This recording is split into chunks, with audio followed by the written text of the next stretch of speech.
All right, so today we're going to talk about the death of the internet. And what do I mean by that? The internet used to be a place where people could freely share their ideas and things such as that. But these days are essentially over. You can still share ideas and things, but the likelihood that they will be removed if they are outside the scope of what is deemed acceptable by the internet police is extremely high. And we've seen that happen to many people, even high profile people such as Alex Jones and many other people like Alex Jones. It seems these days almost anyone is up for censorship just for a slip up. Or the other thing is people getting FBI visits and other intelligence agencies showing up at their house for Facebook posts. Yeah, then the phenomenon of doxing, people losing their careers for things that they say on the internet. So it's gotten completely out of hand. The internet's no longer free. But I didn't realize really how bad the situation really is until, for some reason, I decided to visit the Daily Stormer the other day. I haven't been there for a long time, so I thought I'd see what they have to say. And they recently got shut down again, just for a day. But it's this idea that it was always the idea that if you weren't accepted on social media, that you could just start your own website. That's what everyone says. Well, just go and start your own website.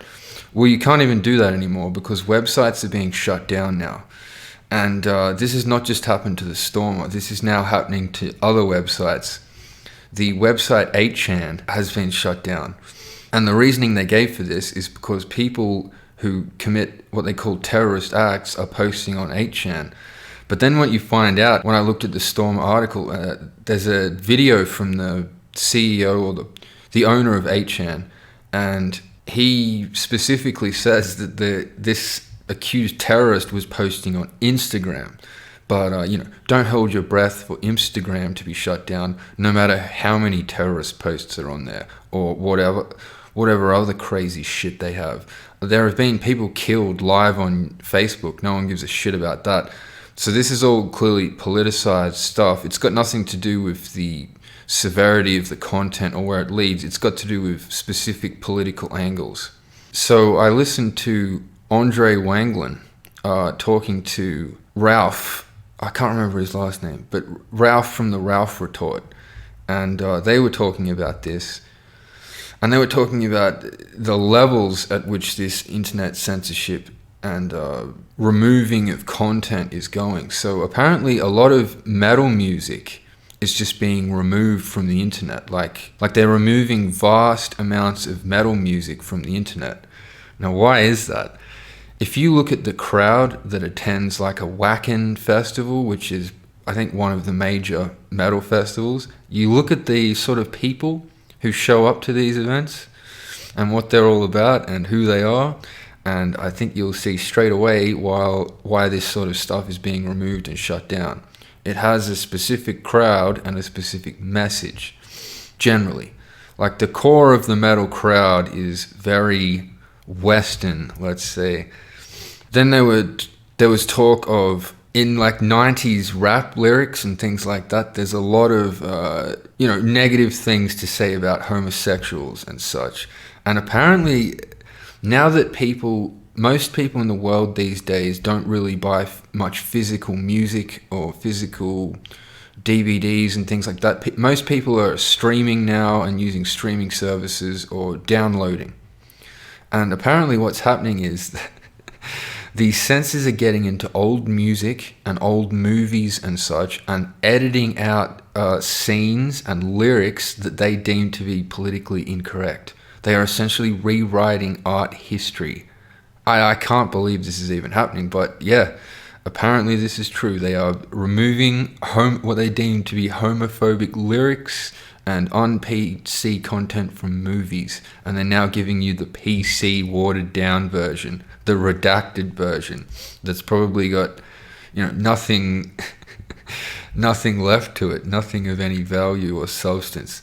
So I think also when they censor people like Alex Jones and then Varg and Thulian perspective, they are proving that when they do this, there is no social unrest, there's no uproar, there's no real consequences. So I would say on a long enough timeline, this is going to become sort of normal. And to think that the internet's going to be around the way it is now in the future and that we're just going to be able to use it, I think that's unlikely. I think what's more likely is we're going to have to get used to using some other stuff. And I really don't have many ideas here right now. I think this will be worked out over time. But I just think, yeah, this is completely out of hand, and it's going to get much worse. So I just thought I'd let people know about that, like the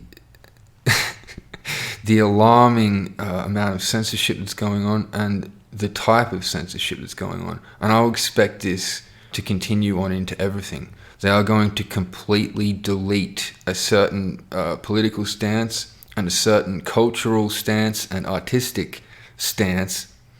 They're going to delete that from the internet, and you're only going to get a PC version.